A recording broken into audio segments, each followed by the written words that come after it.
다양한 분야의 이슈를 과학 기자의 시각으로 집중 분석하는 사이언스 취재 파일 시간입니다. 네, 스튜디오에 최소라 기자 나와 있습니다. 어서 오세요. 안녕하세요. 네, 오늘은 어떤 소식 준비해 오셨나요? 네, 지난 13일에 코로나19 일상회복지원위원회가 출범하면서 우리나라도 단계적인 일상회복이 눈앞으로 다가왔습니다. 네. 그래서 오늘은 우리보다 앞서서 위드 코로나를 시행한 나라에서는 어떤 방식으로 방역 체계를 전환했는지 또 현재 상황은 어떤지 짚어보겠습니다. 예. 자, 일상 회복 정말 많이 기다려온 말인데요. 설레기도 하고요. 자, 먼저 일상 회복 전환 시기 그리고 방식은 어떻게 되는지부터 알아볼까요? 네, 정부는 단계적 일상 회복 전환 조건으로 앞서서 국민의 70% 이상이 접종을 완료해야 한다는 기준을 제시해왔는데요. 네. 현재 접종 속도면 이달 25일 전후로 달성될 것으로 보입니다. 또 일상회복지원위원회는 이달 말에 구체적인 로드맵을 발표하고 또 다음 달 초에는 시행에 들어간다는 계획입니다. 네. 구체적인 시점은 다음 주 국내 코로나19 유행 규모와 또 예방접종 상황에 따라서 정해질 겁니다. 또 로드맵에는 일상회복 단계 설정과 또 방역 수칙 해제 우선순위, 방역 의료 대응 체계 이런 것들이 담길 것으로 보이는데요. 예. 네. 영화관과 식당, 카페, 유흥시설 등 이런 시설별로 전파 위험도가 낮은 곳부터 방역 규제가 서서히 완화된다든가 또 확진자 수를 매일 발표하지 않고 주간 단위로만 발표한다든가 하는 방안이 예상됩니다. 예. 위원회 주요 안건 중에 하나가 백신 패스 도입인데요. 아직은 구체적인 범위나 대상, 방법 등이 확정되지는 않았습니다. 김부겸 총리의 발언 들어보시겠습니다. 방역 조치를 완화하면서도 빈틈을 메우고 최악의 상황까지 대비할 수 있는 준비가 필요할 것입니다. 다중이용시설에는 혹시 모를 감염의 위험을 줄이기 위해서 백신 패스와 같은 새로운 방역 관리 방법도 검토해야 할 것입니다. 만일의 상황에 대비하여 의료 대응 체계의 보강도 함께 진행되어야 합니다. 네. 자, 이제 일상 회복에 본격적인 시동이 걸린 셈인데 아무래도 단계적 일상 회복 방안을 도입하게 된다면 지금보다 확진자가 더 늘어나는 게 아니냐라는 우려도 나오고 있거든요. 자, 현재 전문가들 의견은 어떻습니까? 네, 앞서 일찍이 위드 코로나로 전환한 나라에서는 확진자나 사망자 모두 폭증하는 형태가 나타났습니다. 예. 네. 전문가들은 우리나라 역시 방역 지침이 느슨해지면 확진자가 급증할 수 있다고 경고합니다. 함께 들어보시겠습니다. 영국이 지금 하루에 코로나19로 사망하시는 분들이 대략 한 50명에서 200명을 왔다 갔다 하고 있거든요.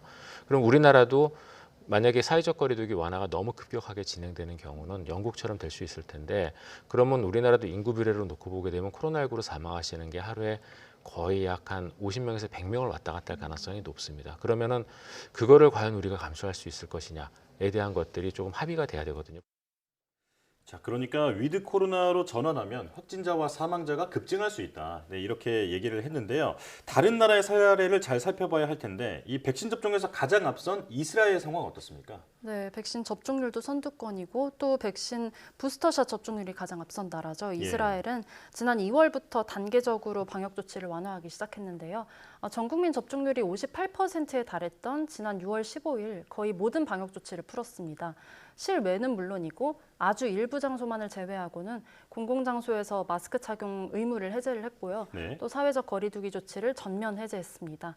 하지만 델타 변이 영향으로 기존에 한 자릿수였던 일일 확진자가 1000명대로 폭증하면서 한 달 만에 다시 마스크를 의무화하는 등 이런 방역 조치를 재도입했습니다.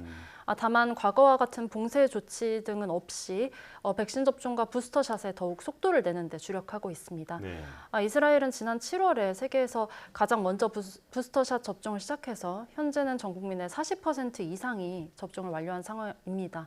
한때 신규 확진자 수가 10,000명까지 올랐었지만 지금은 다시 1,000명대로 줄었고요. 또 중증 환자 수도 30% 이상 감소했습니다. 네. 그러니까 이스라엘은 방역 해제로 홍역을 치렀다가 또 발빠른 부스터샷으로 안정을 찾은 상태라고 볼 수 있겠습니다. 그렇군요. 네. 자, 다른 사례도 한번 살펴보겠습니다. 백신 접종률이 가장 높은 나라 가운데 하나죠. 또 영국인데 영국도 위드 코로나로 전환했죠. 영국 상황 어떻습니까? 네, 영국의 경우는요. 인구의 25%가 접종 완료했을 때부터 단계적으로 방역을 완화하기 시작했는데요. 접종률이 53%에 달했던 지난 7월 19일부터는 대부분의 방역 규제를 해제했습니다. 현재까지 영국 정부는 마스크 착용을 권유만 할 뿐 강제하진 않고 있습니다. 예. 그렇다 보니 영국은 대형 경기장에서도 군중이 마스크를 쓰지 않고 또 단체로 경기를 관람하기도 합니다. 네.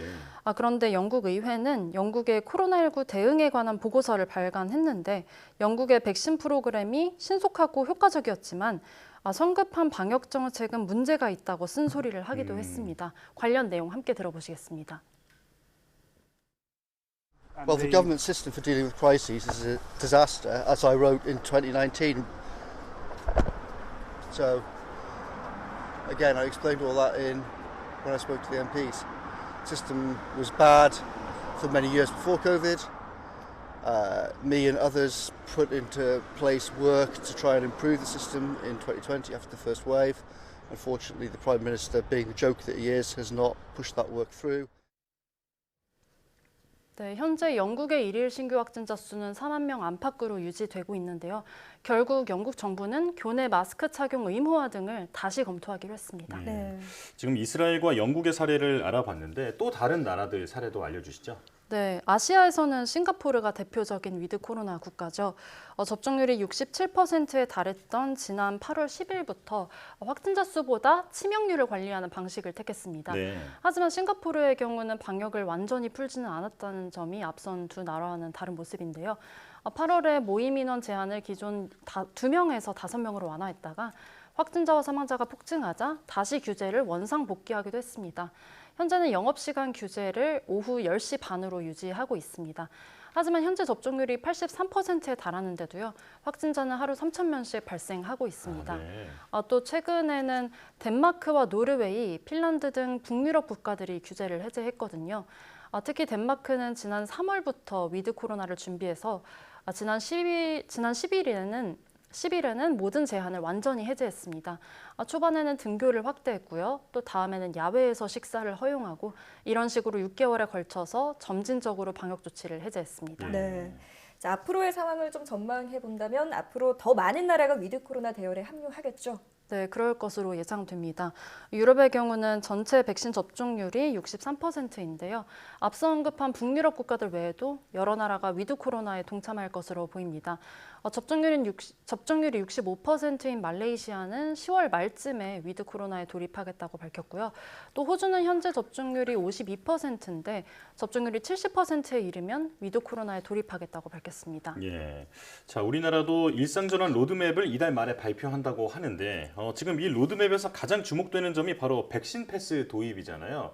이게 지금 찬반 논란이 뜨거운 주제인데 다른 나라는 어떻게 하고 있습니까? 네, 먼저 이스라엘과 유럽연합은요, 백신 여권을 도입해서 백신 패스가 없으면은 공공장소 거의 대부분에 출입을 할 수 없도록 했습니다. 네. 특히 이스라엘은 최근 부스터샷까지 접종한 경우를 접종 완료로 인정하기로 방침을 정했습니다. 싱가포르도 스마트폰 앱이나 토큰 형태 출입증을 도입해서요, 식당 등 공공장소에 출입할 때 사용을 하도록 했습니다. 반면에 미접종자를 차별한다는 논란, 이것 때문에 영국과 스페인은 백신 패스 도입을 철회하기도 했습니다. 예. 국내에서는 아직 도입 여부가 결정되지 않았는데요. 정부는 당장 오는 18일 거리두기 완화 시점에 맞춰서 백신 패스를 도입할지 이거에 대해서는 검토가 필요하다는 입장이고요. 또 11월쯤에 만약 백신 패스를 적용하게 된다면 어떤 방식이 가장 합리적일지는 고민하는 것으로 알려졌습니다. 네. 영국이나 싱가포르처럼 감염이 재확산하지 않도록 해외 사례를 좀 반면 교사 삼아야 할 것 같습니다. 지금까지 최소라 기자와 함께했습니다. 오늘 말씀 잘 들었습니다. 감사합니다.